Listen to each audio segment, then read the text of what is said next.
আসসালামু আলাইকুম সবাইকে। আমি ইসরাফিল সর্দার অভিক। আজকে আমরা উচ্চতর গণিত প্রথম পত্রের তৃতীয় অধ্যায় সরলরেখা এটার দশম ক্লাস শুরু করতে যাচ্ছি। আর আজকে হচ্ছে আমরা 3.5টা শেষ করব। এখন তোমরা ভাবতে পারো ভাইয়া এতগুলা ক্লাস কেন লাগতেছে? এখন দেখো হচ্ছে আমাদের 3.5, 3.6, 3.7 এগুলা থেকে কিন্তু আমাদের বোর্ড পরীক্ষায় সিকিউ প্রশ্ন হয়ে থাকে, বিভিন্ন অ্যাডমিশন পরীক্ষায় প্রশ্ন হয়ে থাকে, অনেক প্রশ্নগুলো এখান থেকে হয়ে থাকে। আর এখানেও কিন্তু কনসেপ্টগুলো অনেক। এর আগের যে টপিকগুলো ছিল, ধরো হচ্ছে দুইটা বিন্দুর দূরত্ব, বিভিন্ন শর্ত সাপেক্ষে ভুজ কোটি বের করা, অন্তর্বিভক্তিকরণ, বা হচ্ছে অন্তর্বিভক্তিকরণ 9-10 শিখো নাই, বা হচ্ছে তোমার ওই যে ক্ষেত্রফল বের করা বিন্দু জানা থাকলে, এগুলো একটু টুকটাক 9-10 কনসেপ্ট তোমরা জানো। এই 3.4টা থেকে শুরু হয় ইন্টারের কনসেপ্টগুলা। আর 3.5-এ কিন্তু শুরুর দিকেও দেখবা কিছু ইন্টারের কনসেপ্ট ছিল। আর এখানে কিন্তু বিভিন্ন সরলরেখার সমীকরণ শেখা হয়। আর এই কনসেপ্টগুলা বা এই বেসিকগুলা, যে সরলরেখার সমীকরণগুলো দেখতে কেমন হবে, কোনটা কিভাবে ডিল করবে বিভিন্ন সময়, এগুলো জানাটা খুব ইম্পর্টেন্ট। তো এগুলাই আস্তে ধীরে শিখাতে গেলে একটু টাইমটা বেশি লাগেই। তো চলো আমরা শুরু করি আজকে। তো আমরা 3.5-এ দেখো, এটা হচ্ছে আজকে 3.5-এর তৃতীয় ক্লাস, তাই না? 3.5-এ আমরা প্রথম দিকে কি শিখছিলাম? প্রথম দিকে কিন্তু 9-10-এর শিক্ষা জিনিসগুলোই দেখছিলাম, যে এক্স অক্ষের সমীকরণ কি হয়, ওয়াই অক্ষের সমীকরণ কি হয়, এক্স অক্ষের সমান্তরাল রেখা, ওয়াই অক্ষের সমান্তরাল রেখা, তারপরে হচ্ছে ঢাল জানো বিন্দুগামী হলে কিভাবে সরলরেখার সমীকরণ হয়, দুই বিন্দুগামী রেখার সমীকরণ, এই টাইপের জিনিসগুলো তোমরা হচ্ছে 9-10-এ শিখছিলাম। ওইগুলাই ছিল আমাদের প্রথম ক্লাস। এরপরে 3.5-এর আমরা দ্বিতীয় ক্লাসটাতে কি দেখলাম? আমরা দ্বিতীয় ক্লাসটাতে দেখলাম হচ্ছে গিয়ে অক্ষদ্বয়ের খণ্ডিত অংশ তুমি যদি জানো, অর্থাৎ এক্স অক্ষকে একটা রেখা কতটুকু অংশ ছেদ করে, ওয়াই অক্ষকেও আবার ওই রেখাটা কতটুকু অংশ ছেদ করে, এই দুইটা অংশ তুমি যদি জানো, তাহলে কিভাবে সরল রেখার সমীকরণ নির্ণয় করতে হয় সেটা আমরা গত ক্লাসে শিখেছিলাম। আর আজকে শুরুই হবে হচ্ছে এই টপিকটা দিয়ে, যে মূল বিন্দু থেকে, অর্থাৎ তোমার কাছে এক্স অক্ষ আর ওয়াই অক্ষ আছে, মূল বিন্দু থেকে কোন সরলরেখার উপর, তার মানে তোমার সরলরেখার উপর মূল বিন্দু থেকে আমরা কি করব? অঙ্কিত লম্বের দৈর্ঘ্য পি, তার মানে আমরা লম্ব টানবো। তোমার সরলরেখার উপর আমরা লম্ব টানবো মূল বিন্দু থেকে। আর এই যে লম্বটুকু, এই দৈর্ঘ্যটুকু হচ্ছে পি পরিমাণ। এখন ওই লম্বটা এক্স অক্ষের ধনাত্মক দিকের সাথে আলফা কোণ উৎপন্ন করবে। এখন রেখাটির সমীকরণ নির্ণয় করো, আর এটাকে ব্র্যাকেটে লেখা লম্ব আকার। কারণ আমরা এখন যে সমীকরণটা বের করব বা জানবো, এটাকে হচ্ছে সরলরেখার লম্ব সমীকরণও বলা হয়। ওইটা আমি লিখে দেবো, বাট এখন আমরা তাহলে স্টার্ট করি। এখানে আমাদেরকে বলা হচ্ছে আমাদের কাছে মূল বিন্দু থেকে সরলরেখার উপর অঙ্কিত লম্ব, তার মানে মূল বিন্দুর জন্য আমাদের আগে এক্স অক্ষ ওয়াই অক্ষটা লাগবে। তো চলো আমরা একটা এক্স অক্ষ ওয়াই অক্ষ চিন্তা করি। এই হচ্ছে এক্স অক্ষ, এই হচ্ছে মূল বিন্দু, এই হচ্ছে ধরো এক্স প্রাইম, এই হচ্ছে ওয়াই অক্ষ, এই হচ্ছে আমাদের ওয়াই প্রাইম। এখন আমাদেরকে বলতেছে মূল বিন্দু থেকে আমার রেখার উপর লম্ব টানতে হবে। তো অবশ্যই আমার একটা রেখা আছে, অবশ্যই আমার রেখাটা আছে। তো চলো, আমার রেখাটা হচ্ছে সাদা কালির রেখা, ঠিক আছে? সাদা কালির রেখাটা হচ্ছে ধরো এই যে এটা, ঠিক আছে? এখন কি বলছে যে, মূল বিন্দু থেকে আমার রেখার উপর লম্ব হচ্ছে পি, এই যে এটা কি লম্ব। লম্ব মানে তো বুঝো এখানে 90 ডিগ্রি কোণ উৎপন্ন হবে। এই দৈর্ঘ্যটুকু হচ্ছে পি, অর্থাৎ আমি কি বুঝলাম?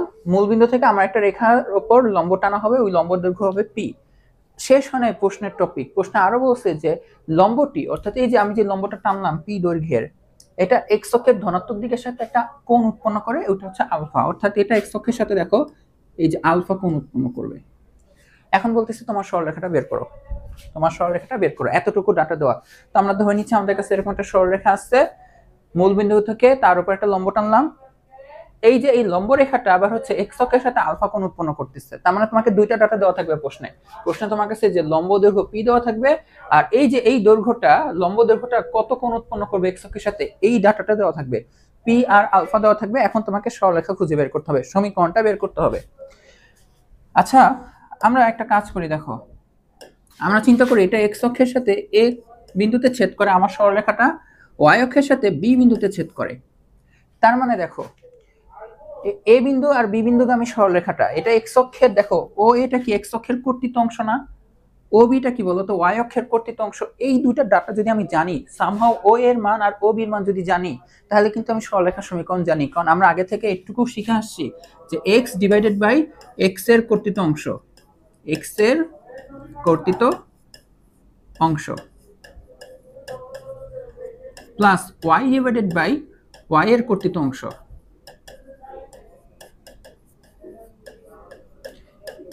ইকুয়াল টু কি হবে বলতো, 1, তাই না? এটা কিন্তু আমাদের এই 3.5 থেকে আমরা শিখে আসতেছি, ঠিক আছে?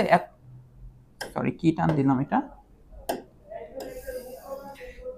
তো আমাদের তাহলে এই যে এক্স এর কর্তৃত্ব অংশ ও এ আর ও বিটুকু জানলে কিন্তু আমরা এখান দিয়ে আমরা অঙ্ক কি সরলরেখা সমীকরণটা বের করে ফেলতে পারি। তো এখন আমরা এটাই করব। তো এখন দেখো, এই যে ধরো যে আমার রেখার উপর যে অঙ্কিত লম্বটা, আমি এটা নাম দিলাম, এটার নাম হচ্ছে সি বিন্দু, এখন দেখো এই সি এখানে কি 90 ডিগ্রি কোণ উৎপন্ন হচ্ছে না? তাহলে আমি যদি, আমার কি ও এ বের করতে হবে, সামহাও কি বের করতে হবে, ও এটা বের করতে হবে। প্রশ্নে পি আর আলফা দেওয়া, আর আলফা দেওয়া, এই দুটো ডাটা দেওয়া। এখন আমি যদি তাহলে এখানে 90 ডিগ্রি কোণ, তাহলে আমি যদি এই ত্রিভুজটা নিই এ ও সি অথবা এ সি ও বা ও এ সি, যেই ত্রিভুজই বলো না কেন, দেখো ত্রিভুজ ও এ সি, এই যে ও এ সি, এই ত্রিভুজে দেখো তো আমরা কি লিখতে পারি বলো তো, কোণ এসিও 90 ডিগ্রি না? এটা একটা সমকোণী ত্রিভুজ। তাহলে আমরা এখানে পিথাগোরাস না, আমরা এখানে ত্রিকোণমিতির মাধ্যমে দেখো তো এই ও এটা জানতে পারি। কারণ দেখো আমরা জানি 90 ডিগ্রি বিপরীত বাহুকে কি বলা হয় বলতো, 90 ডিগ্রি বিপরীত বাহুকে আমরা বলি হচ্ছে অতিভুজ। তাহলে এই আলফা কোণের সাপেক্ষে এটা তো অতিভুজ, আর এই বাহুটা কি? তাহলে আমরা জানি যে তিনটা নামকরণ করি আমরা, একটা হচ্ছে অতিভুজ হয়, কোন একটা কোণের সাপেক্ষে অতিভুজ তো ফিক্সড, নড়ে চড়ে না। আর অ্যাঙ্গেলের সাপেক্ষে কিন্তু ভূমি আর লম্বগুলো চেঞ্জ হতে পারে। যেমন এই আলফা কোণের বিপরীত বাহুটা হচ্ছে এসি, ত্রিভুজ ও এসিতে, তো এটা লম্ব আর এটা হচ্ছে ভূমি।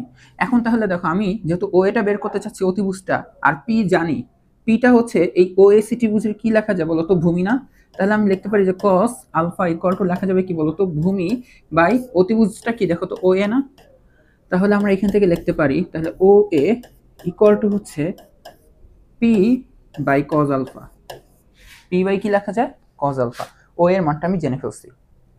ঠিক একই ক্রাইটেরিয়ায় এখন আমরা দেখো ও বি সি, এটাও তো একটা ত্রিভুজ, আবার এখানেও কি দেখো তো 90 ডিগ্রি কোণ না? এখানেও কি 90 ডিগ্রি কোণ। তাহলে আমরা এখন ও বিটা বের করে ফেলতে পারবো, কারণ এটাও কি, ও বিটা দেখো যে 90 ডিগ্রি কোণের বিপরীত বাহু, এটাও কিন্তু অতিভুজ, তাই না? তাহলে আমরা লিখতে পারি যে ত্রিভুজ ওবিসি এ কোণ বিসিও হচ্ছে কি বলতো 90 ডিগ্রি।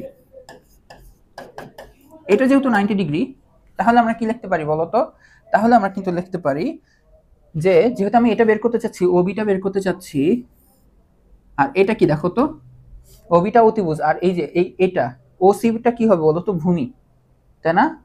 ওসিটা কি হবে বলতো, ভূমি। ও এক মিনিট, আমি তো আবার অ্যাঙ্গেল দিই নাই, তাহলে আমরা এই যে এই অ্যাঙ্গেলের সাপেক্ষে যদি বের করতে চাই, এই যে এই অ্যাঙ্গেল, এখন দেখো এটা যদি 90 ডিগ্রি হয়, এই অ্যাঙ্গেলটুকুর মানটা কত বলতো? আমাকে তো এই ওবিসির কোনো না কোনো একটা অ্যাঙ্গেলের সাপেক্ষে তো বের করতে হবে।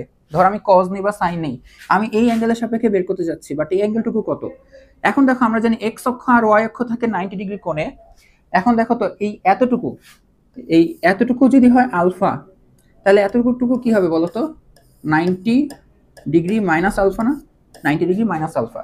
তাহলে আমরা এই যে এই কোণ 90 ডিগ্রি মাইনাস আলফা, এই কোণের সাপেক্ষে দেখো তো এটাকে কি বলতে পারি, ভূমি। তাহলে আমরা লিখে দিই যে, নতুন পেজ নিই, তাহলে আমরা লিখতে পারি যে cos is a 90 degree minus alpha. দেখো বুঝছো কিনা? এই যে এই ত্রিভুজটা ওবিসি ত্রিভুজে এখন আমরা এই অ্যাঙ্গেলটুকু নিচ্ছি, এই অ্যাঙ্গেলের মান কত, 90 ডিগ্রি মাইনাস আলফা। তাহলে আমরা লিখতে পারি cos 90 degree minus alpha equal to, এই কোণের সাপেক্ষে কি হবে বলতো, cos হচ্ছে ভূমি বাই অতিভুজ। এখানে ভূমিটা হচ্ছে কি দেখো তো পি, আর অতিভুজ হচ্ছে এই ওবিটা, তাই না? এটা হচ্ছে অতিভুজ।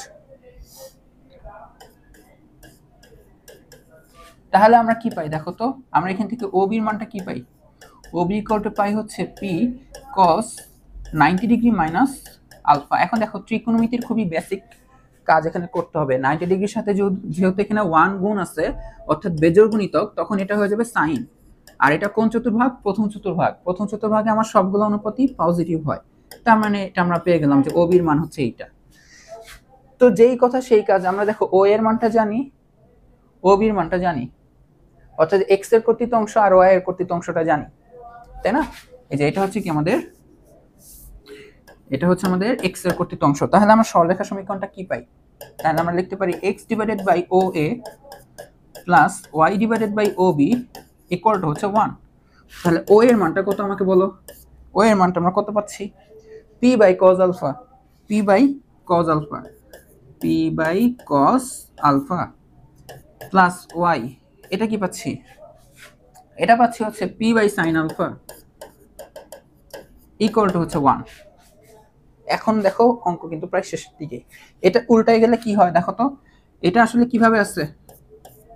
এটা আসলে হচ্ছে x cos alpha by p, দেখো তো এই যে এটাকে গুণ করো, এটা তো ভাগ তাই না, x ভাগ p বাই cos আলফা, তো গুণ করলে cos আলফা বাই p হয়ে যাবে, তো x into cos alpha by p এটা হইলো। ঠিক একইভাবে এখানে আমরা পাবো y sin alpha by p equal to হচ্ছে 1। এখন আমরা কি করি? p দিয়ে লসাগু করি, বা p মানে এখানে আমরা লসাগু করতে পারি অথবা p দ্বারা উভয় পক্ষে গুণ করতে পারি, যেটা ইচ্ছা সেটা করো, আমাদের অ্যান্সার চলে আসে। তাহলে এটা আসবে x cos alpha plus y sin alpha equal to হচ্ছে p। এই হচ্ছে আমাদের অ্যান্সারটা, বুঝতে পারছো? তাই দেখো আমাদেরকে মাত্র p আর আলফা দেওয়া থাকবে, দুইটা ডাটা। p হচ্ছে কি? p এর পরিচয়টা কি? মূল বিন্দু থেকে অঙ্কিত লম্বের দৈর্ঘ্য। p এর পরিচয়টা কি? মূল বিন্দু থেকে অঙ্কিত লম্বের দৈর্ঘ্য p জানতে হবে। আর এই দৈর্ঘ্যটা মানে এই যে এই লম্বটা x অক্ষের ধনাত্মক দিকের সাথে কত কোণ উৎপন্ন করতেছে এই আলফাটা জানতে হবে। তাহলে হচ্ছে আমার সরলরেখার সমীকরণটা বের হয়ে যাবে। আই হোপ জিনিসটা বুঝতে পারছো। আর এইটাই হচ্ছে আমাদের, এই যখন এই লম্ব দৈর্ঘ্য দিয়ে দিবে আর এই লম্বটা কত কোণ উৎপন্ন করতেছে, তখন আমরা এই ফর্মুলা দিয়ে ডিরেক্ট অঙ্ক করা শুরু করে দেব। ঠিক আছে? তো চলো আমরা ম্যাথ দেখি। আমরা হচ্ছে একটা প্রশ্ন সলভ করব।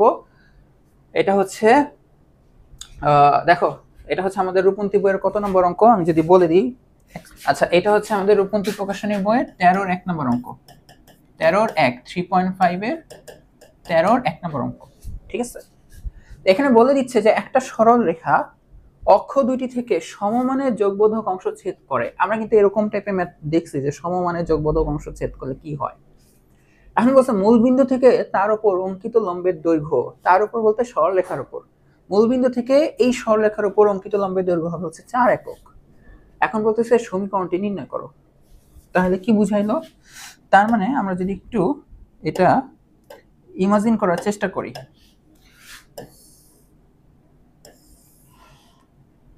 এখানে হচ্ছে একটা সরলরেখা অক্ষ দুটি থেকে সমমানের যোগবোধক অংশ কি করবে? ছেদ করবে। সমমানের আবার কি যোগবোধক অংশ, তার মানে হচ্ছে আমার সরলরেখাটা দেখতে হবে হচ্ছে এমন। সমমানের যেহেতু, তার মানে দেখো এটা যদি মূলবিন্দু হয়, এটা যদি a হয়, এটা যদি b হয়, তাহলে এতটুকু দৈর্ঘ্য a পরিমাণ হলে এতটুকু দৈর্ঘ্য হচ্ছে a পরিমাণ, তাই না? এতটুকু আমরা জানি। আচ্ছা সরি, একটু ডিস্টার্ব হলো। তো যেটা বলতেছিলাম যে আমাদের তাহলে এই এতটুকু a হলে এতটুকু হবে হচ্ছে a। এখন তোমাকে আবার বলে দিচ্ছে যে মূলবিন্দু থেকে তার উপর অঙ্কিত, না স্যার সমস্যা নেই। আচ্ছা, তো হচ্ছে এখন তোমাকে বলা হচ্ছে যে মূলবিন্দু থেকে তোমার সরলরেখার যে উপর অঙ্কিত যে লম্বটা, এটা দৈর্ঘ্য হচ্ছে 4। ঠিক আছে? এখন দেখো, এখন এই অঙ্কটা আসলে দুই ভাবে করা যায়। প্রথম ভাবে হচ্ছে আমরা তো শিখেছিলাম, মানে আমি তোমাকে শিখেছিলাম যে যোগবোধক অংশ যদি থাকে সমমানের, তাহলে সরলরেখার সমীকরণটা হবে এমন, তাই না? এটা শিখেছিলাম। এখন এর মানটা বের করতে হবে। বইয়ে হচ্ছে তোমাকে কোনো না কোনো একটা শর্ত দিয়ে দেবে, এর মানটাকে খুঁজে বের করার জন্য তোমাকে কোনো না কোনো একটা শর্ত দিয়ে দিবে, বা তোমাকে খুঁজে টুজে বের করতে হবে।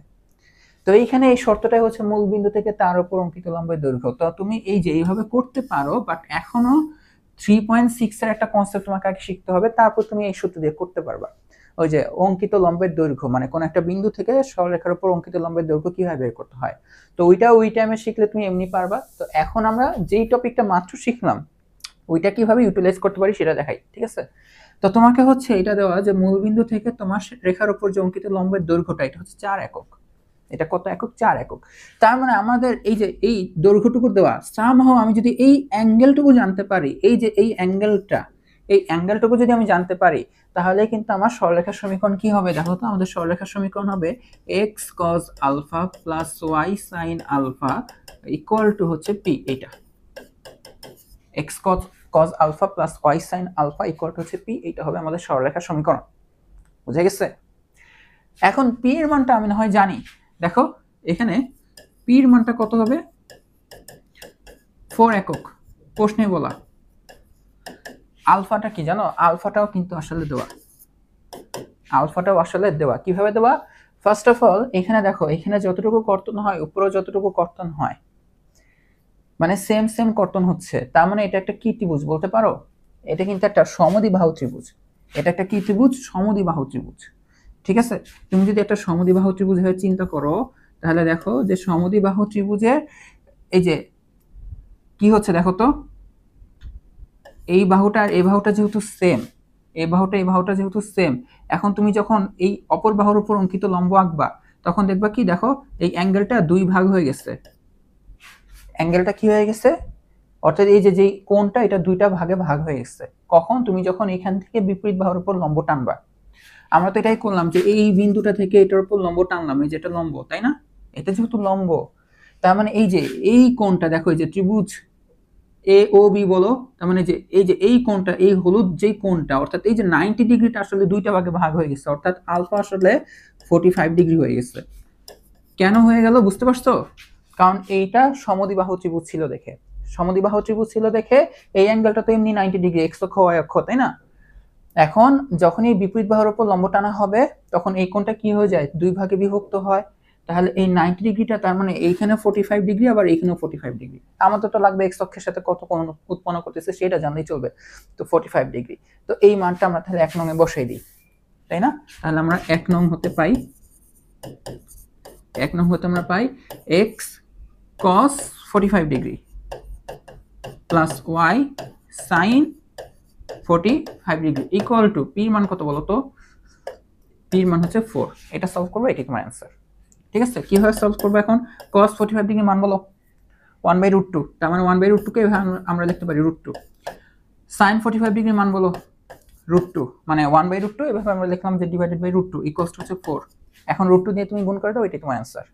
তার মানে আমাদের অ্যানসারটা হচ্ছে x + y = 4√2। বুঝতে পারছো? সহজ না? তো চলো আমরা হচ্ছে পরের একটা অঙ্ক করি। এখানে বলা হচ্ছে এটা হচ্ছে আগের ম্যাথটা কত ছিল? রূপন্তী প্রকাশনী বইয়ের 13-1। এইটা হচ্ছে 13-2, রূপন্তী প্রকাশনী বইয়ের 13-2 নম্বর অঙ্ক। ঠিক আছে? দেখতেছো যে 1 নম্বরটা অনেকবার আসছে, 2 নম্বরটা মোটামুটি অনেক জায়গায় আসছে। তো এখানে আসলে কি, এখানে বলতেছে যে একটা সরলরেখার সমীকরণ নির্ণয় করো যা অক্ষ দুটির সাথে 8 বর্গ একক ক্ষেত্রফল গঠন করে। এই যে এই ম্যাথগুলো কিন্তু আমাদের ওই যে এই সূত্রের সাথে অনেক রিলেট করে দেয়, তাই না? আমরা কিন্তু এই সূত্রের যে ম্যাথগুলা করতেছিলাম, এখানেও কিন্তু যেরকম যোগবোধক অংশ অনেকে কিন্তু প্রথমে পড়ে কিন্তু এই সূত্রের কথা চিন্তা করতে পারো। এই চিন্তা করাটা ভালো, সমস্যা নাই চিন্তা করলে। বাট এখানে যখনই এই এ আর বি মানটা বের করতে যাওয়ার স্টেপ তুমি যখন নিবা, তখনই দেখতে পারবা যে এই তথ্যটা তোমাকে দেওয়া, মূল বিন্দু থেকে উক্ত রেখার উপর অঙ্কিত লম্ব এক্স অক্ষের সাথে 45 ডিগ্রি কোণ উৎপন্ন করে। এই টাইপের কোনো কনসেপ্ট তোমাকে দেওয়া। ঠিক আছে? এই টাইপের কনসেপ্ট তোমাকে হচ্ছে দেওয়া। তো তখনই তোমাকে আবার টুইস্ট খেতে হবে যে না, তাহলে আমরা চিন্তা করব আমাদের সরলরেখার সমীকরণটা হবে হচ্ছে এরকম। সরলরেখাটা হবে x cos alpha plus y sin alpha equal to হচ্ছে p। শুরুই করবো এখান থেকে, ধরি নির্ণয় সরলরেখার সমীকরণ এইটা। এখন তোমাকে এখানে কি দিয়ে দিচ্ছে? তোমার আলফা আর p এর মান হলে অ্যানসার শেষ। সরলরেখার সমীকরণ জানতে চাইছে না? যেমন একটা সরলরেখার সমীকরণ নির্ণয় করো যা 8 বর্গ একক ক্ষেত্রফল উৎপন্ন করে আর মূল বিন্দু থেকে এত ডিগ্রি কোণ উৎপন্ন করে। তো আমরা অলরেডি তোমার কাছে আলফার মানটা দেওয়া। বলো আলফার মানটা কত? আলফার মানটা হচ্ছে 45 ডিগ্রি। দেখো অঙ্কিত লম্ব এক্স অক্ষের সাথে 45 ডিগ্রি কোণ উৎপন্ন করে। তোমার এখন খালি পি এর মানটা জানতে হবে। কি জানতে হবে? পি এর মানটা জানতে হবে। এখন চলো আমরা পি এর মানটা বের করার চেষ্টা করি। ঠিক আছে? তো এখন তোমাকে আরেকটা জিনিস কি দিয়ে দিচ্ছে, তোমাকে বলে দিচ্ছে তোমার রেখাটা এক্স অক্ষের সাথে 8 বর্গ একক ক্ষেত্রফল গঠন করে। এই যে এই 1 নং রেখাটা, তাই না? তার মানে দেখো এই 1 নং হতে আমরা কি পাই, দেখো তো 1 নং হতে আমরা কি পাই, এই যে এই x cos alpha plus y sin alpha equal to p। এই যে তোমার রেখাটা যেহেতু অক্ষদ্বয়ের সাথে 8 বর্গ একক ক্ষেত্রফল গঠন করে, তার মানে তোমার যে এই পরিমাণটুকু জানতে হবে আর এই পরিমাণটুকু জানতে হবে। এটা জানলে তাহলে half into a into b করলে এই যে আমরা এটা পেয়ে যাব 8, ক্ষেত্রফলটা পেয়ে যাব। ওই ক্ষেত্রফলটা হচ্ছে 8। তো চলো আমরা তাহলে ওইভাবে বের করতে, যে আমাকে a আর b যে বের করতে হবে, তাহলে ওই যে আমাদের কি করতে হয় বলতো, এখানে 1 বানাইতে হয় না? তাহলে x cos alpha by p plus y sin alpha by p equal to হচ্ছে 1, ইকুয়াল টু হচ্ছে 1। তুমি কিন্তু cos আলফার মান কিন্তু জানো, এখানে বসাই দিতে পারো, শুরু থেকে বসাই দিতে পারতা। আচ্ছা এখন বসাই দিই, সমস্যা নেই। তাহলে আমরা এখানে কি পাই দেখো তো, এটা পাবো হচ্ছে 1/√2 না, cos আলফার মান 1/√2, তাহলে এটা হয়ে যাবে এরকম √2p। এরপর এটা হয়ে যাবে কি বলতো y, এটা 1/√2 গুণ হলে নিচে চলে আসবে √2p ইকুয়াল টু হচ্ছে 1। বুঝে গেছে? তাহলে মানে আমরা এখান থেকে বুঝতে পারতেছি এটা x অক্ষকে √2 ইন্টু p বিন্দুতে ছেদ করে, √2p, 0 বিন্দুতে ছেদ করে। এটা লিখতে পারো এই যে যা x অক্ষকে কোন বিন্দুতে ছেদ করে, এই যে a, এই যে এতটুকু a, এই ছেদকৃত অংশ কি হয় বলতো a, 0, আর এতটুকু b হলে আমরা কি লিখি 0, b। x অক্ষকে √2p, 0 এবং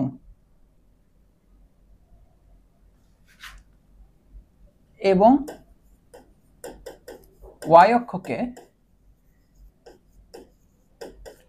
0, √2p বিন্দুতে ছেদ করে। আর তোমরা যদি এখান থেকে ডাইরেক্ট একটা কাজ করে দিতে পারো তাহলে তো আরো ভালো। এত বিন্দুতে কি করে বলো তো, ছেদ করে। তাহলে ছেদ করলে আমরা কি পেয়ে যাই, এই যে এটা a, এটা b, তার মানে এই a অংশ আর b অংশ গুণ করলে আমরা কি পেয়ে যাবো বলো তো, ক্ষেত্রফল। তার মানে আমরা কি লিখতে পারি বলো তো, তাহলে আমরা লিখতে পারি যে ক্ষেত্রফল ইকুয়াল টু আমরা লিখতে পারি হাফ ইনটু ভূমি, ভূমিটা হচ্ছে √2p, উচ্চতা হচ্ছে √2p। এই ভূমি না সরি, ক্ষেত্রফলটা তোমাকে দেওয়া হচ্ছে 8, তাহলে 8 ইকুয়ালস টু আমরা লিখতে পারি 1/2, এই √2 মিলে আবার লেখা যাবে 2, আর এটা লেখা যাবে p স্কয়ার, তাই না? এই 2 কাটাকাটি যায়, p স্কয়ার ইকুয়াল টু হচ্ছে 8। তাহলে p এর মানটা আসছে হচ্ছে আমাদের √8, আমরা জানি হচ্ছে 4 দুগুণ 8, তাহলে এটা আসছে আমাদের 2√2। p এর মানটা কি আসছে 2√2, p এর মানটা তাহলে এখন আমরা বসিয়ে দিলে আমাদের অ্যান্সার শেষ। ঠিক আছে, কোনখানে বসাই দিব আমরা, শুরু থেকে আলফার মানটা বসাই দেই তো নাই, তাহলে হচ্ছে আমরা বসাই দিই এই 1 নং এ আলফার মান আর কি p এর মান বসিয়ে পাই, তাই না? 1 নং এ আলফা এবং p এর মান বসিয়ে পাই, তাহলে আমরা কি পাবো বলতো, x cos 45 degree plus y sin 45 degree, x cos alpha plus y sin alpha equal to হচ্ছে p 2√2, বা এখানে আরেকটু করতে হবে, x cos 45 ডিগ্রি মান হচ্ছে √2, এ হচ্ছে √2, এই হচ্ছে 2√2, তাহলে √2 দিয়ে গুণ করে দিলে আমাদের অঙ্ক শেষ। x প্লাস y √2 দিয়ে যদি এখানে গুণ হয়ে যায় তাহলে এখানে হয়ে যাবে 4, তাহলে x plus y equal to হচ্ছে 4, এটাই হচ্ছে আমাদের অ্যান্সার। আচ্ছা এখানে কিন্তু আরেকটা কাজ করা যেত, এটা হচ্ছে কি দেখো, আগের ম্যাথটা কি ছিল বলো তো, এখানে বলতেছিল যে তোমার সরলরেখাটা হচ্ছে সমমানের অংশ ছেদ করে যোগ বোধক, মানে x অক্ষেও a, y অক্ষেও a। তখন হচ্ছে দেখো এই মূলবিন্দু থেকে এই সরলরেখার উপর অঙ্কিত লম্বটা হবে এই x অক্ষের সাথে 45 ডিগ্রি কোণ উৎপন্ন করে। তার মানে দেখো 45 ডিগ্রি কোণ উৎপন্ন কেন করছিল, কারণ এটা সেম যে সমদ্বিবাহু ত্রিভুজ ছিল, বুঝাচ্ছিলাম না এরকম। পরে ম্যাথ আর কি বলছে যে তোমার সরলরেখাটার বিন্দু থেকে এখানে অঙ্কিত লম্বটা হচ্ছে 45 ডিগ্রি, এভাবে বলে দিচ্ছে। এখন এটা কখন 45 ডিগ্রি হবে, যখন এইটা আর এটা সেম হবে, অর্থাৎ এই যে a হলে এটাও কি হবে বলো তো, এটাও a হবে। বুঝে গেছে? তখন কিন্তু কি করতে পারো, তাহলে তোমরা ধরে নিতে পারো যেহেতু এখান থেকে মূলবিন্দু থেকে অঙ্কিত লম্ব 45 ডিগ্রি, তার মানে হচ্ছে x এর কর্তৃত অংশ আর y এর কর্তৃত অংশটা সমান হবে। তখন তোমরা সরলরেখা সমীকরণ এভাবে ধরে নিতে পারো, x plus y equal to হচ্ছে a। ঠিক আছে, তখন তুমি যে এই মাত্র এর মানটা বের করতে হবে। দেখো এর মান বের করার ক্লু দেওয়া, তোমার হচ্ছে 8 বর্গাকার ক্ষেত্রফল উৎপন্ন করে, এরকম ম্যাথ কিন্তু আমরা গত ক্লাসে করছি। তো এখান থেকে তাহলে বলতে পারবা, তাহলে আচ্ছা এটা a দিয়ে ভাগ করে দিবা, তার মানে এটা দেখতে হবে যে x/a প্লাস y/a ইকুয়াল হচ্ছে 1। তার মানে এটা x এ a পরিমাণ কর্তন করে, y এ a পরিমাণ কর্তন করে, তার মানে হচ্ছে হাফ ইনটু a, এটার মান হচ্ছে 8। তাহলে এই 2 দিয়ে গুণ করলে a স্কয়ার হয়ে যাবে হচ্ছে 16, তার মানে এর মানটা হয়ে যাবে 4। দেখো এর মানটা এখানে বসে দাও 4, তাহলে আমাদের অ্যানসারও কিন্তু এটাই আসছিল, x plus y equal to 4। বুঝতে পারছো? ওইটা কিন্তু আরেকটু শর্টকাট, ঠিক আছে। বাট এখানে কিন্তু বুঝতে হবে যে এখানে যদি মূলবিন্দু থেকে তোমার সরলরেখার উপর অঙ্কিত লম্ব 45 ডিগ্রি হয়, তাহলে ওইটা সমান মানের অংশ ছেদ করে তোমার রেখাটা, মানে খণ্ডিত করে, x অক্ষ y অক্ষ থেকে সমমানের অংশ খণ্ডন করবে। আচ্ছা, তো দুই ভাবে আর কি বলে দিলাম। এখন দেখো, এখন হচ্ছে আমরা একটা ম্যাথ করব, এটা হচ্ছে কুয়েট 19-20 সালের একটা প্রশ্ন। আর এই 19-20 পর্যন্তই তখন রিটেন পরীক্ষাটা হইতো, এর আগে এর পরবর্তী থেকে হচ্ছে কুয়েট চুয়েট গুচ্ছ ইঞ্জিনিয়ারিং এ গুচ্ছ পরীক্ষার মাধ্যমে নিয়ে থাকে পরীক্ষাটা, ওইখানে হচ্ছে এমসিকিউ পরীক্ষা হয়, তার আগে হচ্ছে রিটেন পরীক্ষাটা হইতো। তো ওইখানে রিটেন পরীক্ষারই একটা প্রশ্ন হচ্ছে এমন যে LM সরল রেখাটি মূলবিন্দু হতে 5 একক দূরবর্তী। তার মানে দেখো কোন একটা রেখা মূলবিন্দু থেকে কতটুকু দূরে, এত 5 একক দূরে, তার মানে এটা কিন্তু আসলে লম্ব দূরত্ব দেওয়া। এই যে মূলবিন্দু থেকে ধরো কথার কথা এটা একটা মূলবিন্দু আর এই আমার একটা রেখা এরকম, তো বলো মূলবিন্দু থেকে দূরত্ব, দেখো তো মূলবিন্দু থেকে দূরত্ব কি একদম এইরকম লম্ব টানা হবে না? এইটাই হচ্ছে ধরো যে কথা কথা এরকম 5 এভাবে বলা হচ্ছে। তার মানে এখানে যে দূরত্বটা তোমাকে দেওয়া, যে 5 একক দূরবর্তী, এটা আসলে কি বলতো, লম্ব দূরত্ব দেওয়া, ঠিক আছে, এটা আসলে লম্ব দূরত্ব দেওয়া।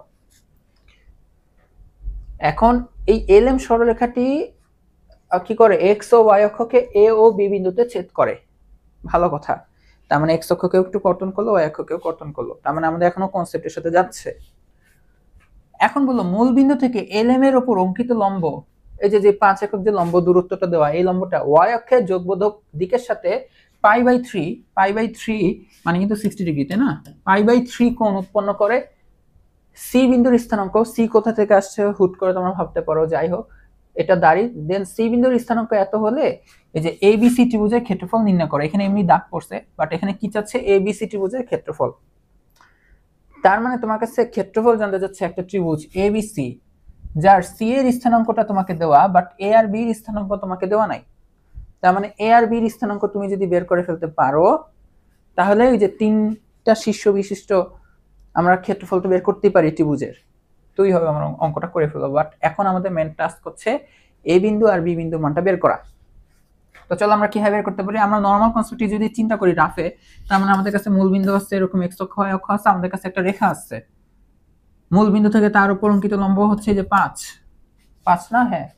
এখন বলতেছে যে আমাদের যে রেখাটা, ওই যে এই LM রেখাটা, পুরো রেখাটার নাম হচ্ছে এরকম LM, বাট এটা এক্স অক্ষ ওয়াই অক্ষকে এ বি বিন্দুতে ছেদ করবে, তো এক্স অক্ষকে এ তে ছেদ করলো, বি তে ওয়াই কে বি তে ছেদ করলো, ভালো কথা। এখন বলছে মূল বিন্দু থেকে LM এর উপর অঙ্কিত লম্ব, এই যে LM এর উপর অঙ্কিত লম্ব যে এটা বলছে ওয়াই অক্ষের যোগবোধক দিকের সাথে 60 ডিগ্রি কোণ উৎপন্ন করে।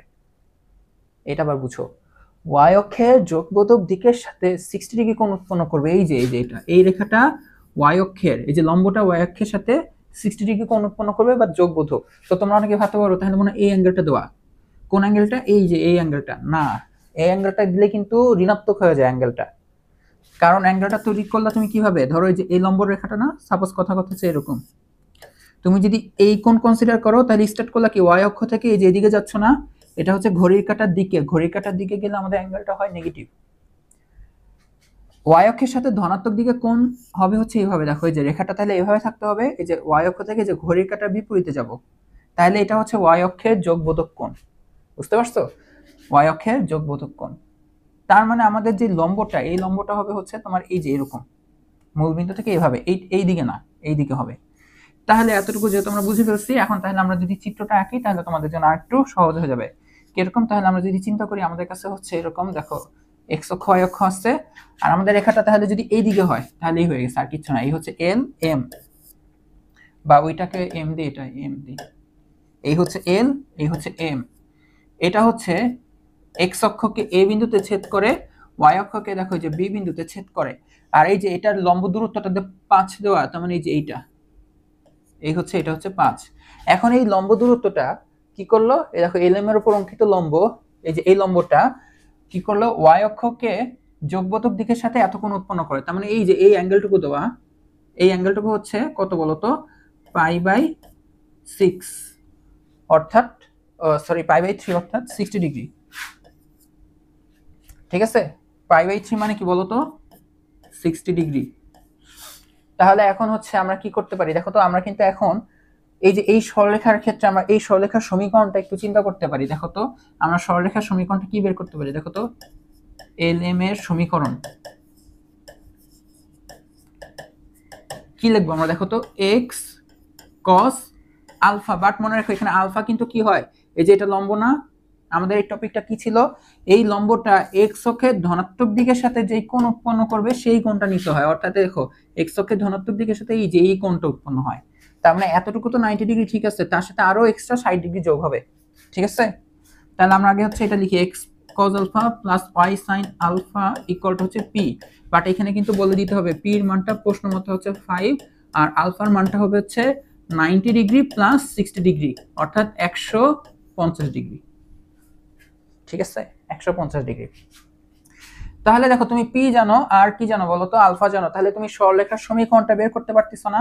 তাহলে আমরা কি করতে পারি, এটা যদি 1 হয় তাহলে আমরা কি লিখতে পারি বলো তো, সুতরাং 1 হতে এই মানগুলো বসাই দিই, তাহলে এক্স কস আলফা মানে কত বলো তো, এই 90 প্লাস 60 লিখবো আমরা। ঠিক আছে, তাহলে আমাদের মান বের করতে সুবিধা হবে। 150 লিখলে আবার ভেঙে লিখতে হবে, কি দরকার। এই হচ্ছে y sin 90 degree plus 60 degree equal to হচ্ছে p এর মানটা কত দেওয়া, 5 দেওয়া। তো এখন আমরা দেখো এটাকে কিভাবে ভাঙবা, 90 ডিগ্রির সাথে বেজের গণিতক, তাই না, তাহলে cos কি হয়ে যাবে, sin হয়ে যাবে। এটা কোন চতুর্ভাগ, দ্বিতীয় চতুর্ভাগ, দ্বিতীয় কেন, যে 90 প্লাস সামথিং মানে দ্বিতীয় চতুর্ভাগ, দ্বিতীয় চতুর্ভাগে cosটা হচ্ছে বা নেগেটিভ, তাহলে হচ্ছে মাইনাস আসবে, আর এরপর 60 ডিগ্রি। তারপর এখানে কি হবে, ওইখানে দেখো এটা আসবে y sin 60 degree, sorry y cos 60 degree.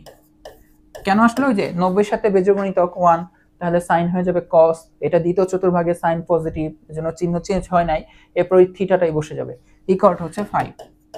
তো এখানে তুমি মান জানো কার sin 60 ডিগ্রি মান কত, √3/2, তাই না, তাহলে আমরা লিখতে পারি এই যে এরকম √3/2। cos 60 ডিগ্রি মান কত বলো তো, হাফ, এই হচ্ছে 5। তাহলে এখন আমরা কি করতে পারি, আমরা এখন এটা √2 দিয়ে কি করে দিতে পারি, আচ্ছা আমরা ভাগটা করতেছি না, তার মানে আপাতত আমরা কি বলতে চাচ্ছি, এইটা হচ্ছে আমাদের সরলরেখাটা, এই 1 নং সরলরেখাটা, এই যে এলএম।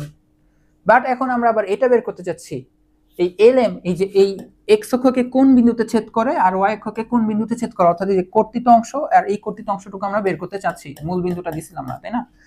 তাহলে আমরা ওইটা যদি বের করতে চাই তাহলে আমাদের কি লাগে, এখানে 1 বানাইতে হয় না, ওই যে এই ফরম্যাটে নিয়ে যাও, এই যে এই ফরম্যাটে নিয়ে যাও x/a y/b = 1, তাহলে এই যে a আর b মানটা আমরা এখান থেকে বের করে ফেলতে পারবো, তাই তো। তাহলে আমরা 5 দিয়ে ভাগ করে দিই, তাহলে এটা হয়ে যাবে -√3/5 দিয়ে যদি ভাগ করে দিই তাহলে এখানে হয়ে যাবে 10, তাই না। আর এখানে ওইখানে y লিখি নাই, এটা হচ্ছে y, ঠিক আছে। আচ্ছা y/2, তাহলে এটা হয়ে যাবে y/10 ইকুয়াল টু হচ্ছে 1, বুঝা গেছে। দেন আমরা কি করব, কি ব্যাপার x লিখতেছি না, এখানে y লিখতেছি না, আজকে হইলোটা কি। আচ্ছা তাহলে এখানে আমরা লিখতে পারি এটা x, এটাকে শুধু x ডিভাইডেড বাই এভাবে লিখব -10/√3, ঠিক আছে না, √3/10, এটাকে তাহলে ভগ্নাংশ নিচে দিয়ে নিয়ে গেলে কি হবে, 10/√3। খেয়াল করো এটাকে দেখো গুণ করে দেখো, তাহলে যে ওইটা চলে আসবে, এটা কিন্তু শিখেছিলাম এর আগেও কিভাবে লিখতে হবে। এরপর এখানে আসবে হচ্ছে প্লাস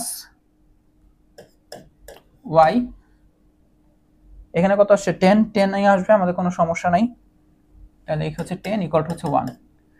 তার মানে আমরা বুঝতে পারতেছি x অক্ষকে এটা a বিন্দুতে যে ছেদ করছে, তার মানে এই স্থানাঙ্কটা হবে হচ্ছে -10√3, 0, আর b এর যে স্থানাঙ্কটা আসবে সেটা হবে কি 0,10। দেখো তার মানে তুমি এখন এই যে ABC এর ক্ষেত্রফল বের করতে হবে, a বিন্দু জানো, b বিন্দু জানো, c প্রশ্ন তোমাকে দেওয়া ছিল, ঠিক আছে, আমরা ওইখান থেকে যে এ আর বিটা বের করে ফেলছি। তার মানে এখন তুমি কি করবা, প্রশ্নে তো সি বিন্দুটা দেওয়া আছে, তাহলে ত্রিভুজ এবিসির ক্ষেত্রফল কি হবে, এই যে ভুজ -10√3, এ হচ্ছে 0, সিটা হচ্ছে কত দেওয়া, সি হচ্ছে -1,2, এটা হচ্ছে -1, এখানে সব কোটিগুলো হবে 0, 10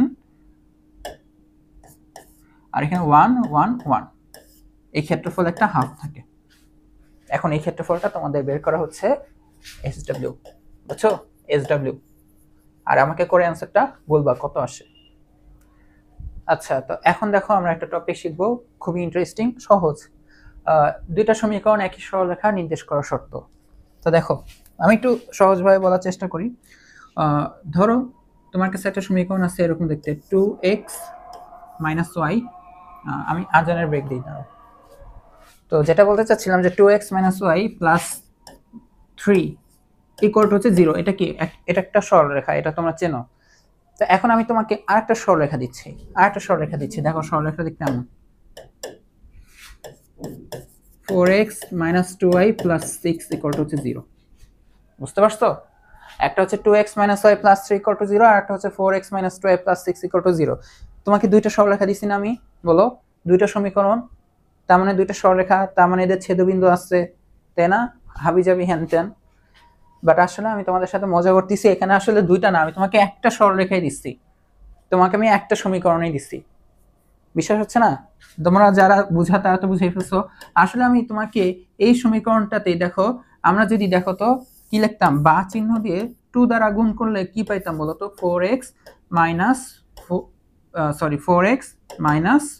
2y + 6, তো ডান পাশেও 0, 2 এর সাথে গুণ হয়ে 0ই তো হইতো। তার মানে দেখো এই লাইন থেকে এই লাইনটা লিখতে পারতাম, মানে এটা একই কথা। তার মানে দেখো আসলে আমি তোমাকে ডিফারেন্ট কোনো সমীকরণ দিই না বা সরলরেখা দিই নাই, একই সমীকরণকে জাস্ট একটা সংখ্যা দিয়ে গুণ করে, 2 দিয়ে গুণ করে চালাই দিচ্ছি, বুঝতে পারছো?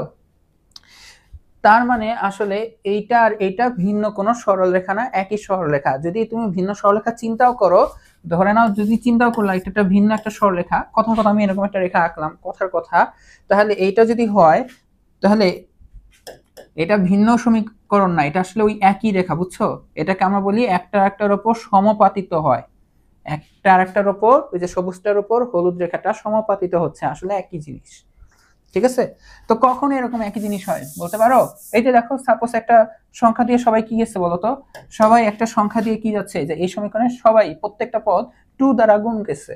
তুমি তাহলে এই 1 আর এইটা 2 যে ভিন্ন সমীকরণ যে দিলাম, তাই না, হলুদটা বা নিচের এটা দুইটা তো একই, এই 1 আর 2 তুমি কি করো, যদি ভাগ দাও, তাহলে 1/2 তুমি যদি দাও, তুমি দেখতে পারবা কি সবাই দেখো x এর সহগ আর y এর সহগ তুমি যদি ভাগ দিয়ে যাও, সহগগুলা 1 আর 2 এর সহগগুলাকে তুমি যদি ভাগ দাও, সহগগুলাকে, হ্যাঁ, তাহলে এখানে x এর সহগ আর এখানকার x এর সহগ তুমি পাবা 2/4, এখানে y এর সহগ হচ্ছে -1, এখানে পাবা হচ্ছে -2, এখানে পাবা হচ্ছে 3 কনস্ট্যান্ট, এখানে 6 কনস্ট্যান্ট, দেখো সব সেম, এটা কত আসবে, হাফ।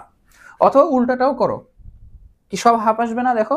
আবার ধরো উল্টাটাও যদি করো, যে না 2 এর x এর সহগ আর 1 এর x এর সহগ যদি ভাগ দিই, অর্থাৎ এই যে এইটা 4 আর এটা 2, তাহলে 2 এর y এর সহগটা কত, -2, এখানে y এর সহগটা কত, -1, এখানে 2 এর কনস্ট্যান্ট 6, এখানে 3, দেখো সবাই কি আসবে, 2 আসবে, ঠিক আছে? এই কাহিনীটা হইলে, এই যে একটা নির্দিষ্ট সংখ্যা দিয়ে যদি সবাই গুণ হয়, তাহলে হচ্ছে কি হয় বলো তো, আসলে একই রেখা নির্দেশ করে।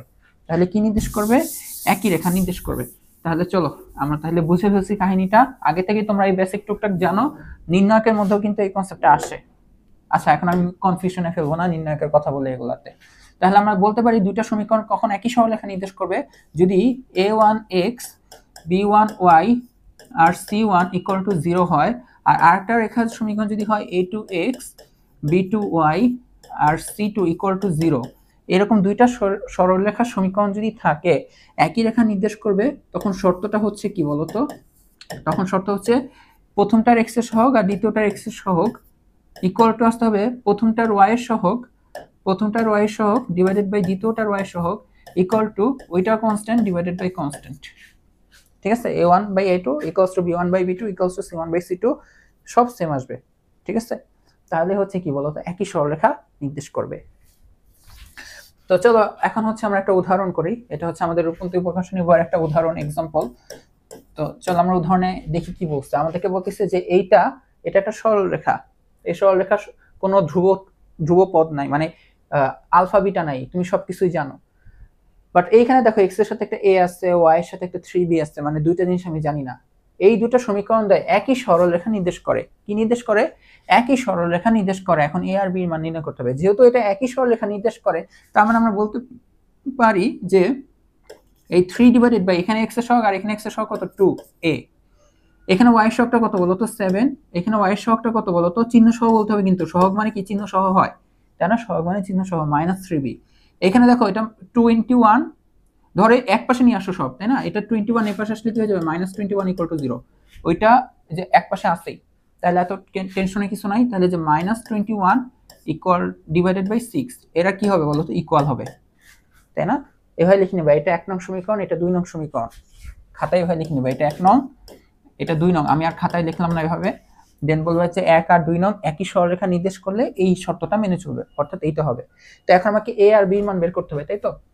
এইটা দেখো, তুমি যদি এই যে এইটা আর এইটা ইকুয়াল ধরো, তাহলে এইটা আর এখান থেকে দেখো এর মানটা বের করে ফেলবা, তাই না? তার মানে আমি লিখতে পারি যে প্রথম ও তৃতীয় অনুপাত হতে, প্রথম আর দ্বিতীয় নিলে কিন্তু আগাইতে পারবা না, কারণ প্রথম দুইটা, এই প্রথম আর দ্বিতীয় নিলে তার মানে এটা তো বাদ, তার মানে এখানে এ আছে এখানে বি আছে, তার মানে এই সমীকরণটাতে দুইটা চলক চলে আসবে, দুইটা আননোন চলে আসবে, তখন কিন্তু মান বের হবে না। আমাদের একটা সমীকরণে একটা আননোনই লাগবে। এর জন্য হচ্ছে এই যে এইটা নিলাম, এখানে তো আননোন, বাট এই জায়গাটাতে কোনো আননোন নাই, এর জন্য প্রথম আর তৃতীয় নিচ্ছি। প্রথম ও তৃতীয় অনুপাত হতে আমরা কি পাই বলতো? আমরা পাই হচ্ছে এই 3 divided by 2a equals to হচ্ছে -21/6। তাহলে চলো আমরা কি পাই, এখন যদি r গুণন করে দিই, তাহলে r গুণন করলে আমরা পাবো 3 × 6 ডিভাইডেড বাই 2 × -21 ইকুয়াল টু হচ্ছে a, তাই তো? তাহলে আমরা এখানে কি করতে পারি দেখো তো, 2 দিয়ে এখানে কাটাকাটি করলে এখানে পাবো হচ্ছে 3, তার মানে আমরা a এর মানটা পাবো হচ্ছে 2 দিয়ে কাটলে এখানে 2 কাটাকাটি যে এখানে আসবে 3 × 2 = 6 -9/21, বুঝা গেছে? তাহলে এখন বি এর মান বের করতে চাইলে আমি এখন দ্বিতীয় আর তৃতীয় অনুপাতটা নেব, দ্বিতীয় ও তৃতীয় অনুপাতটা নেব। তার মানে আমরা লিখতে পারি যে দ্বিতীয় ও তৃতীয় অনুপাত হতে, দ্বিতীয় ও তৃতীয় অনুপাত হতে এখান থেকে আমরা কি পাই? এখান থেকে আমরা পাবো হচ্ছে 7 divided by -3b equal to হবে হচ্ছে -21/6। তো মাইনাস মাইনাস কাটাকাটি যায়, তাহলে আমরা এখান থেকে b পাবো হচ্ছে 7 × 6 ডিভাইডেড বাই 3 × 21। তো b ইকুয়াল টু আমরা আলটিমেটলি পাবো, এটা দিয়ে কাটলে এখানে 2 আসবে আর 3 × 7 = 21, তার মানে 2/3। এটাই হচ্ছে আমাদের অ্যানসার, এর মান আর বি এর মানটা। আচ্ছা, এর মানটাতে আমি একটু কাটাকাটি করতে ভুলে গেছি, এখানে হচ্ছে 3 দিয়ে আরো যায়, তাই না? 3 × 3 হয়, 3 × 7 = 21 হয়, আমি একটু কাটতে ভুলে গেছিলাম, ঠিক আছে? আচ্ছা, তো আমরা পরের ম্যাথটা যদি শুরু করি, তো এখানে দেখো আমাদের হচ্ছে প্রশ্ন 5। এটা হচ্ছে আমাদের রূপন্তী প্রকাশনী বইয়ের হচ্ছে 14 2 নম্বর অঙ্ক, 14 2 নম্বর অঙ্ক। এখানে বলা হচ্ছে যে ax + by = c এবং x cos α + y sin α = p। এই একই সরলরেখা যদি নির্দেশ করে, তাহলে দেখাও যে p = আসবে হচ্ছে এইটা। তো চলো আমরা যদি সলিউশনটা শুরু করি, দেখো ax + by = হচ্ছে c, আর ওইখানে কি বলতো x cos α + y sin α, এই সমীকরণটা তোমরা আজকে চিনছো না? আজকে থেকে এই সমীকরণটাকে তোমরা কিন্তু চিনছো। তো একই সরলরেখা নির্দেশ করলে আমরা কি লিখতে পারি বলতো? একই সরলরেখা নির্দেশ করলে, একই সরলরেখা নির্দেশ করলে আমরা লিখতে পারি এখানে x এর সহগটা কত a, আর এখানে কত দেখো তো x এর সহগ cos α, ওইখানে x এর সহগ y এর সহগটা হচ্ছে b, নিচে হচ্ছে sin α। ওইখানে যেহেতু এক পাশে আছে সব, মানে এই ইকুয়াল চিহ্নের পরে দ্বিতীয়টাও ইকুয়াল চিহ্নের পরে, হয় সবাইকে আগে নিয়ে আসবা ইকুয়াল চিহ্নের বাম পাশে নিয়ে আসবা, দুইটাতেই না হয় দুইটাতেই ইকুয়াল চিহ্নের পরে ডান পাশে নিয়ে যাবা, ঠিক আছে? তো এখানে লিখতে পারি c/p। এখন আমাকে বের করতে হবে কি বলতো, এখানে p এর মানটা দেখাইতে হবে। কি করতে হবে? p এর মানটা দেখাইতে হবে। এখান থেকে দেখো এই ক্যালকুলেশনটা একটু ইম্পর্টেন্ট, হ্যাঁ, সহজ ক্যালকুলেশন, একটু ইম্পর্টেন্ট ক্যালকুলেশনটা। এখানে দেখো এখানে কোনো আলফা নাই, মানে এই অ্যাঙ্গেলটা কিন্তু থাকবে না। তো অ্যাঙ্গেলটা ছাড়া তোমাকে p এর মানটা বের করতে হবে। অ্যাঙ্গেল ছাড়া পি এর মান আমরা কিভাবে বের করতে পারি? তো তুমি এখানে কি কাজ করবা, তুমি একবার এখান থেকে দেখো প্রথম আর তৃতীয় অনুপাতটা নিবা, ওইখান থেকে তুমি একটু দেখো কজ আলফার মানটা কত পাও একটু বের করার চেষ্টা করো। তার মানে আমরা লিখতে পারি যে প্রথম ও তৃতীয় অনুপাত হতে, এখান থেকে প্রথম আর তৃতীয়টা যদি আমরা নিই তাহলে আমরা লিখতে পারি a by cos alpha equal to c by p। a by cos alpha equal to হচ্ছে c বাই p। এখন এখান থেকে দেখো তো শুধু cos আলফা ইকুয়াল টু কি লিখতে পারো, তার মানে তুমি এখান থেকে লিখতে পারো যে cos আলফা একাই পাশে যাবে, তো a আর p গুণ হবে, আর গুণ হবে c দিয়ে ভাগ হবে, অর্থাৎ ap বাই c। এটাকে 1 নং দাও। ঠিক একইভাবে তুমি দ্বিতীয় আর তৃতীয় অনুপাত থেকে সাইন আলফাটা বের করবা। কেন বের করবা তাও বলতেছি, ঠিক আছে, একটু ওয়েট করো, হয়ে যাবে। এখন হচ্ছে দ্বিতীয় ও তৃতীয় অনুপাত হতে, দ্বিতীয় ও তৃতীয় অনুপাত হতে এখান থেকে আমরা কি পাবো, এখান থেকে পাবো হচ্ছে b by sine alpha equal to হচ্ছে c বাই p ছিল, তাই না, c বাই p। তো এইখান থেকে আমরা শুধু সাইন আলফা কি লিখতে পারি দেখো তো, সাইন আলফা ইকুয়াল টু যদি আর গুণন হয় এখানে আমরা লিখতে পারি হচ্ছে bp ডিভাইডেড বাই c, এই হচ্ছে 2, এই হচ্ছে 2 ap বাই c, আর একটা আসছে আমাদের bp বাই c। এখন আমরা কি করব, এটা আলফা, হ্যাঁ, এখন আমরা কি করব, এই কাজটা করবা 1 স্কয়ার প্লাস 2 স্কয়ার করবা, কারণ দেখো 1 স্কয়ার করলে বাম পাশে হয়ে যাবে cos স্কয়ার, দ্বিতীয়টা স্কয়ার করলে এখানে বাম পাশে হয়ে যাবে sin স্কয়ার। যখন আমরা যোগ করব এই বাম সাইডে cos স্কয়ার আলফা আর sin স্কয়ার আলফা যোগ হয়ে যাবে 1, তার মানে এটা থাকবে না, ওইখান থেকে আমরা p মানটা বের করব। এই কারণে আমি এটাকে স্টার দিচ্ছিলাম যে এই ক্যালকুলেশনটুকু একটু দেখে রাখো, একবার দেখলেই তোমাদের মোটামুটি সারা জীবন চলে যাবে, ঠিক আছে। তো আমরা কি করতে পারি, তাহলে বর্গ করলাম যেহেতু, তাহলে বাম 1 এর cos স্কয়ার আলফা আসবে, 2 এর বাম পাশে আসবে হচ্ছে sin square alpha equal to, ওইখানে আসবে দেখো ap by c whole square, মানে a square p square by c square equal plus আসবে এটার স্কয়ার আসবে কি b square p square by c square, আর এই পুরো রেজাল্টটুকু তো 1। তাহলে এখান থেকে এখন আমি খালি p এর মানটা বের করব, ঠিক আছে, এটাই আমাদের অঙ্ক। তাহলে আমি যদি p এর মানটা বের করতে যাচ্ছি, তো তাহলে আমরা কি করতে পারি, p স্কয়ারটাকে কমন নিয়ে লিখতে পারি, তাহলে a square by c square plus b square by c square. তাহলে শুধু p স্কয়ার কি লেখা যাবে, তার আগে একটু এখানে লসাগুটা কমপ্লিট করে দেই, এখানে লেখা যাবে হচ্ছে a square plus b square. তাহলে পরের লাইন আমরা p স্কয়ার ইকুয়াল টু কি পাবো, c স্কয়ার এখানে গুণ হবে, আর এই যে এই টোটাল জিনিসটা নিচে এসে ভাগ হয়ে যাবে। তাহলে আমরা লিখতে পারি p স্কয়ার ইকুয়াল টু কি বলতো, c square by a square plus b square. দেখো আমাদের যেটা প্রমাণ করতে হবে, এই যে c বাই root over a square plus b square, p এর মানটা প্লাস মাইনাস আসবে। তাহলে এখন দেখো তো আমরা p এর মানটা কি পাবো, দেখো তো আমরা কিন্তু p এর মানটা পাবো রুট করে দিলে এখানে হয়ে যাবে c, এখানে চলে আসবে root over a square plus b square, আর এখানে আসবে কি প্লাস মাইনাস। এটা প্রশ্নে দেখাইতে বসছে, আমাদের দেখানোটা হয়ে গেছে, বুঝা গেছে, প্রশ্ন দেখাইতে বসছে আমরা দেখাই ফেলছি। তাহলে এই হচ্ছে আমাদের দেখানো না, দেখাইতে বসছে না,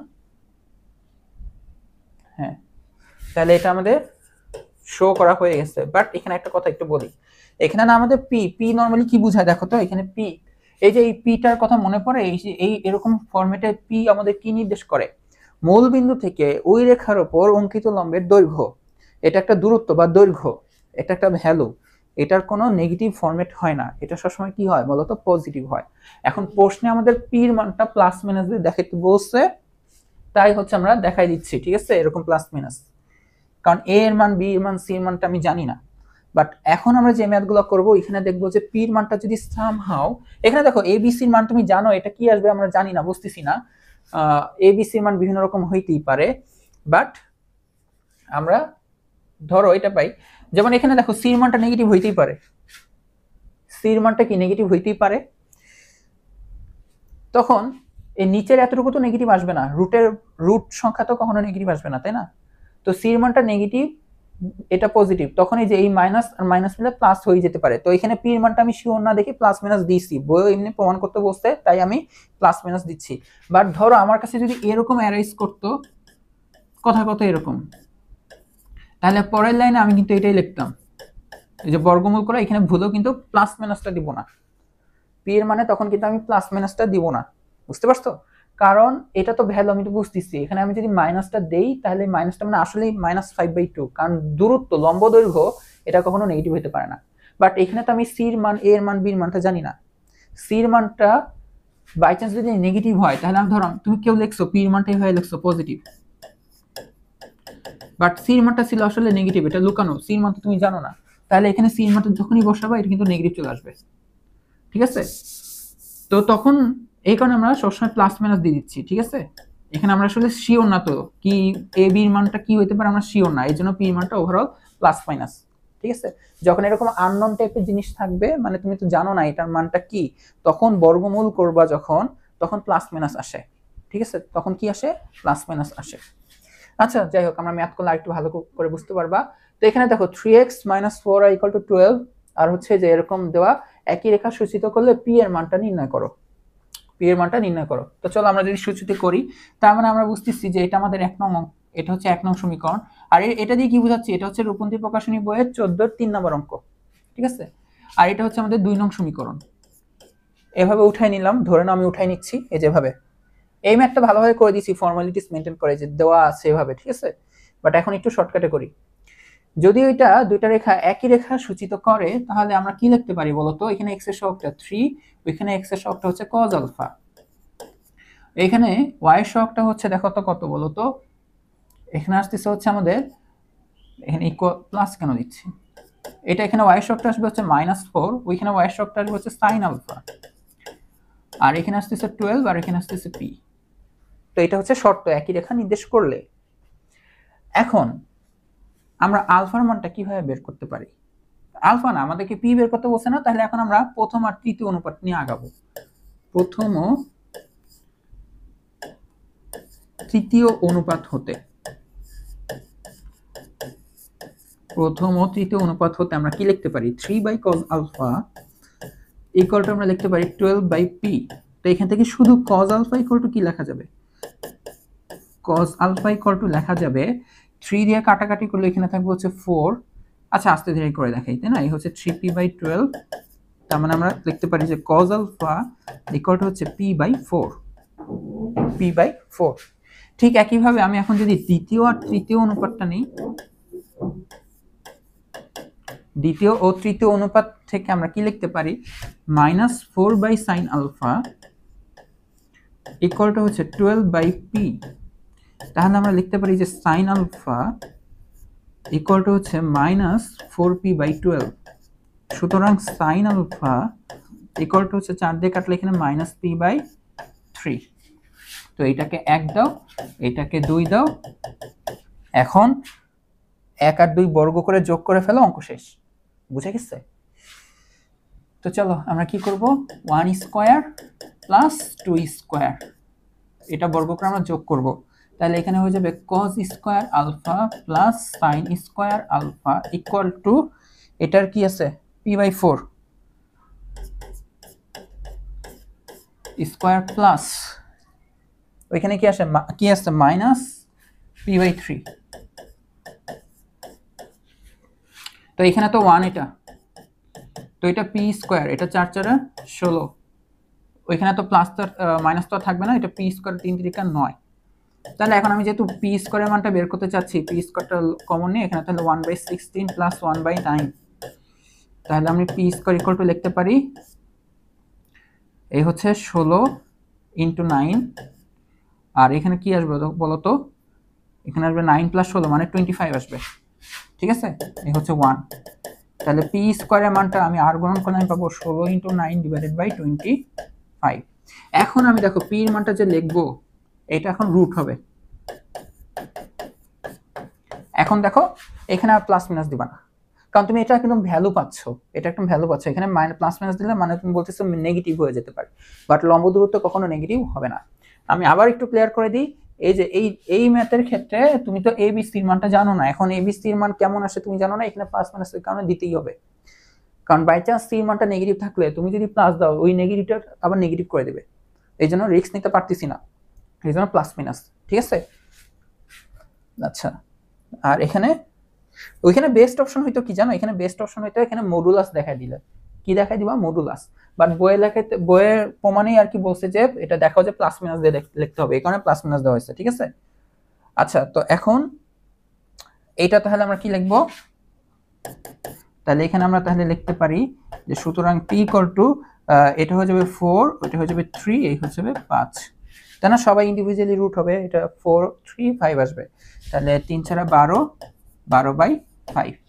এভাবে মাঝে মাঝে একটু ট্রাই করবা, ক্যালকুলেটর না ধরে কিভাবে অঙ্ক আগানো যায়, না পারলেই তখন ক্যালকুলেটর ধরো, মাঝে মাঝে ট্রাই করো, কারণ এখন তোমরা এইচএসসি তে আসো, ঢাকা ইউনিভার্সিটিতে সহ আর অন্যান্য ভার্সিটি অ্যাডমিশনে কিন্তু ক্যালকুলেটর এলাও না, ঠিক আছে। এটা আস্তে আস্তে গ্রো আপ করবা তোমরা, ক্যালকুলেশন সমস্যা নাই, আগে এইচএসসি।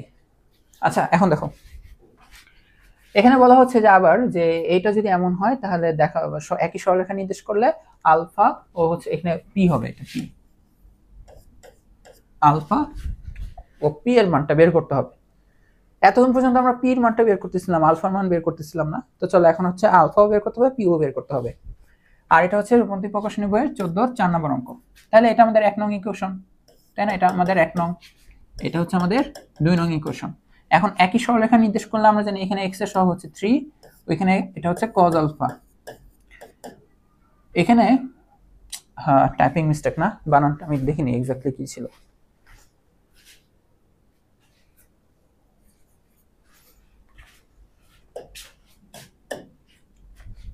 আচ্ছা তো এখানে আসলে √3y হবে, ঠিক আছে, √3y হবে।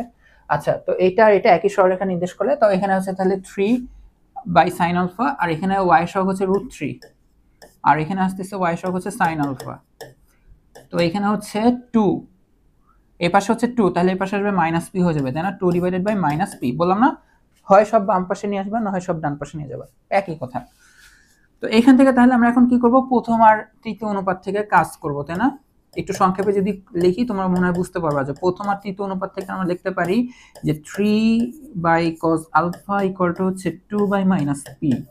তো এইখান থেকে আমরা লিখতে পারি যে cos আলফার মানটা আসবে হচ্ছে -3p/2, এই হচ্ছে 1, এই হচ্ছে 1। ঠিক একইভাবে আমরা এখন দ্বিতীয় আর তৃতীয় অনুপাত নিয়ে কি লিখতে পারি, দ্বিতীয় ও তৃতীয় অনুপাত থেকে এখান থেকে আমরা লিখতে পারি হচ্ছে √3/sin আলফা ইকুয়াল টু হচ্ছে 2/-p। তো এইখান থেকে আমরা sin আলফা ইকুয়াল টু কি লিখতে পারবো, এটা আমরা লিখতে পারবো হচ্ছে -√3p/2, এই হচ্ছে 2, এটা এখানেই করে ফেলি, এটা খারাপ দেখায়।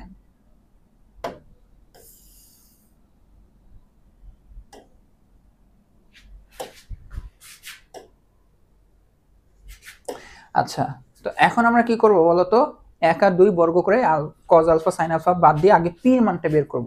দেখো আমরা p এর মানটা জানতে পারলে পরবর্তীতে যে এইখান থেকে যে কোনো একটা ধরো p এর মান তুমি জানো, p এর মান কি করো তুমি জানো, কথা এখানে এটা p এর মান হচ্ছে 1, তাহলে তুমি এখান থেকে দেখো তো শুধু sin আলফার মানটা বের করে আলফা বের করে ফেলতে পারবা।